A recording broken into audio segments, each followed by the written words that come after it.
Hello and welcome back to Celebrity Royal News Reports. And today, Ezzy and I are going to be doing a reaction to Robert F. Kennedy's speech before Congress today. And he's talking about censorship. And that's a subject, of course, that's near and dear to my heart because obviously for this YouTube channel, I have been censored before in the past. And I know censorship is a big issue in today's world of social media. And a lot of the censorship is now being legislated in the form of new programs designed supposedly to tackle misinformation and malinformation. So let's hear Robert F. Kennedy Jr. discuss this subject at this hearing in front of Congress. Let's get started.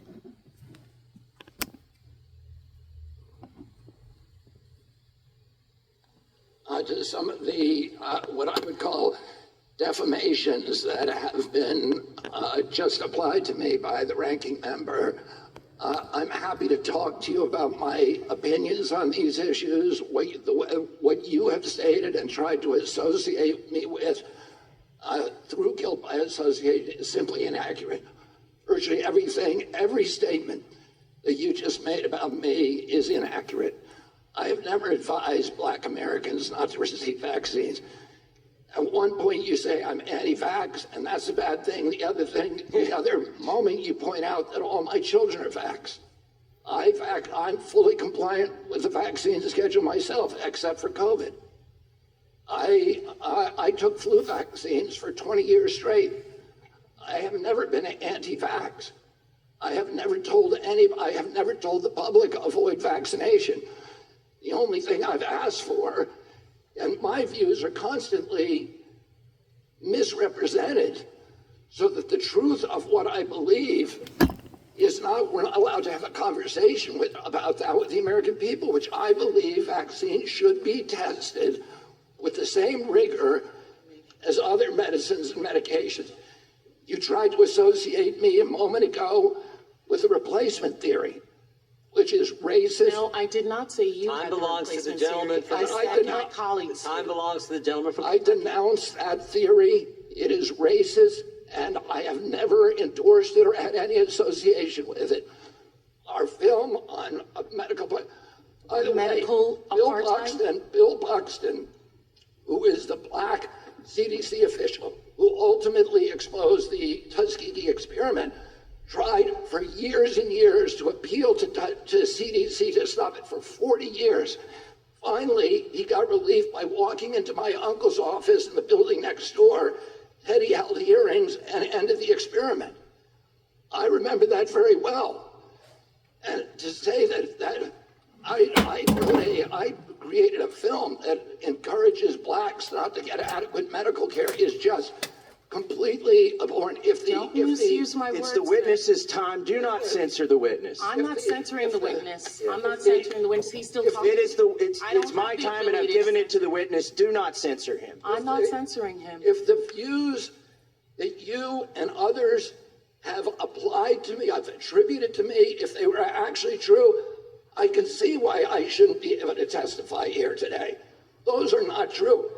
These are defamations and malignancies that are used to censor me, to prevent people from listening to the actual things that I'm saying. And I think, ranking member, that we should have a real conversation rather than an exchange of ad hominem attacks. And answer very quickly to your question, the term malinformation was coined to describe information that Facebook and Twitter and the other social media sites understood was true, but that the White House and other federal agencies wanted censored anyway for political reasons because it challenged official orthodoxies. I'll give you one example. I was included in a group called the Disinformation Dozen. And Facebook and others were asked to censor us, which they did. And by the way, my Heck Aaron post, it was taken down. My whole Instagram account with 900,000 people was taken down because of that. Oh, they knew, Facebook knew that the Disinformation Dozen claim, and what they said was the Disinformation Dozen came from this very shady group called the Center for Preventing Digital Hate in England that's funded funded by dark money that should be looked into. They claim that 65% of the vaccine misinformation on the internet was generated by those 12 people. Facebook itself said that is impossible. That is false information. We know that not to be true. And yet, when the White House asked them to censor this disinformation dozen, including me, they did it anyway when they knew it to be untrue. That's a bombshell. Facebook censored it knowing it was true information on the request of the government. On the board, is it going to be 10 minutes? We'll give him 5 minutes, but we're pretty lax with this. We'll let him go for. We are? I've seen you gavel down on quite a number of witnesses. given senators and former Democrat members of Congress and all kinds He's of folks. neither. He's neither. I'm just saying in past history. Okay. But Let's just watch the time for all the witnesses. And if you want to cut him off and censor him some more, you're welcome to do it. Oh, that's not my job. That's your job. Why don't you threaten a witness so that they can not want to be a witness? Kennedy is recognized Very for his contentious opening about statement. the We'll give him 5 actual minutes, facts more or that less, he's and then we'll move to the next discussing, one. and they're trying to Go distract with right all ahead. this drama in the congressional hearing here. Thank you, Mr. Chairman. Mr. Chairman, maybe we could put 5 minutes on the clock then, not 10. Could we put 5 on the clock and start it running?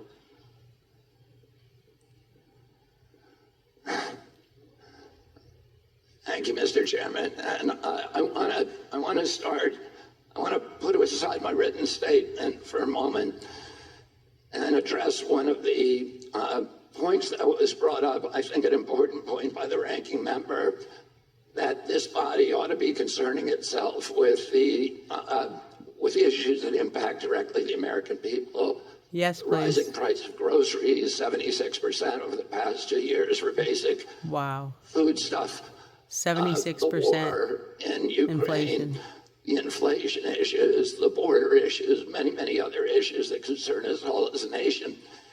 We can't do that without the First Amendment, without debate. Thank you. When I gave my speech, my announcement speech in Boston 2 months ago, YouTube, I talked about all those issues. I focused on grocery. I focused on the fact that working class people can no longer afford to live in this country. I talked about inflation, all the Facts. issues that deeply concern you, and that you've devoted your career to alleviating those issues. 5 minutes into my speech, when I was talking about Paul Revere, YouTube deplatformed me. I didn't talk about vaccines in that speech. I didn't talk about anything that was a verboten subject. I just was talking about my campaign and things, the conversation that we ought to be having with each other as Americans. But I was shut down, and that is why the First Amendment's important. Thank you. Debate, congenial, respectful debate is the fertilizer, it's the water, it's the sunlight for our democracy. Yes. We need to be talking to each other. Now, this is a letter that many of you signed, many of my fellow Democrats. I've spent my life in this party. I've devoted my life to the values of this party. There's 102 people signed this. This itself is evidence of the problem that this hearing was convened to address. This is an attempt to censor a censorship hearing. The charges in this, and by the way, censorship is antithetical to our party. It was appalling to my father, to my uncle, to FDR, to Harry Truman, to Thomas Jefferson, as the chairman referred to. It is the basis for democracy. Absolutely. It sets us apart from all of the previous forms of government. We need to be able to talk, and the First Amendment was not written for easy speech. It was written for the speech that nobody likes you for. And I was censored not just by the Democratic administration, I was censored by the Trump administration. I was the first person censored by as the chairman pointed out, by the Biden administration 2 days after it came into office. It ordered a truthful, and by the way, they had to invent a new word called malinformation to censor people like me. There was no misinformation on my Instagram account. Everything I put on that account was cited and sourced to peer-reviewed publications or government databases. Nobody has ever pointed to a single piece of misinformation that I publish. Wow. I was removed for something they called malinformation. Wow. Malinformation is information that is true, Crazy, but huh, is isn't it? inconvenient to the government, that they don't want people to hear. And that's antithetical to the values of our country. After I announced my presidency, it became more difficult for people to censor me outright. Wow, yes. So Eddie. now I'm subject to this new form of censorship, which is called targeted propaganda, where people apply pejoratives like anti-vax. I've never been anti-vaccine, but everybody in this room probably believes that I have been, because that's the prevailing narrative. Anti-Semitism, racism. These are the most appalling, disgusting pejoratives, and they're applied to me to silence me, because people don't want me to have that conversation about the war, about groceries, about inflation, about the war on the middle class in this country that About we the need to truth. be having. And by the way, I want to say this while I'm on the record, that in my entire life, and why I'm under oath, in my entire life, I have never uttered a phrase that was either racist or anti-Semitic. I have spent my life fighting my professional Yes, he career, agrees. fighting for Israel, for the protection of Israel. I have a better record on Israel than anybody in this chamber today. Thanks, I'm Eddie. the only person who has publicly objected to the $2 billion payout that the Biden administration is now making to Iran, which is a genocidal program. I'm the only one who's objected to that. I fought Thank more you. ferociously for Israel than anybody. But I am being censored here through this target, through smears, through misinterpretations of what I've said, through lies, through association, which is a tactic that we all thought we had been discredited and dispensed with after the Army McCarthy hearings in the 1950s. It's like But McCarthyism's those coming same back weapons are now being deployed against by the me Biden to silence me. administration. I know many of the people who wrote this letter. I don't believe there's a single person who signed this letter who believes I'm anti-Semitic. I do not believe that. There is no evidence of that.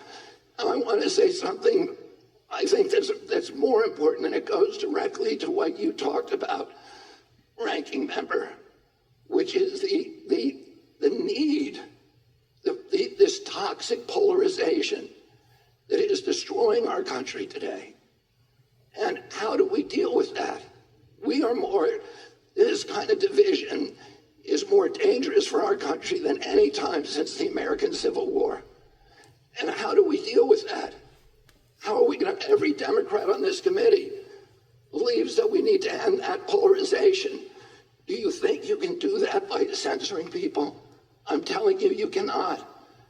That only aggravates and amplifies the problem. We need to start being kind to each other. We need to start being respectful to each other. We need to start restoring the comedy to this chamber and to the rest of America, but it has to start here. Please do. My uncle, Edward Kennedy, has more legislation with his name on it than any senator in United States history. Why is that? Because he was able to reach across the aisle, because he didn't deal in insults, because he didn't try to censor people. He brought home people who were antithetical to what he believed in. He came home almost every weekend with people like Orrin Hatch to our house at the compound in Hyannisport. At that time, Orrin Hatch to me was like Darth Vader, because I was an environmentalist. And I was saying, why is Teddy bringing this guy home? But he knew that he was effective because he understood that comedy and respect and kindness and compassion and empathy for other people is the way that the only way to restore the function in this chamber. But more importantly, Hallelujah. Thank you. today, Thank you for listening. Please like and subscribe.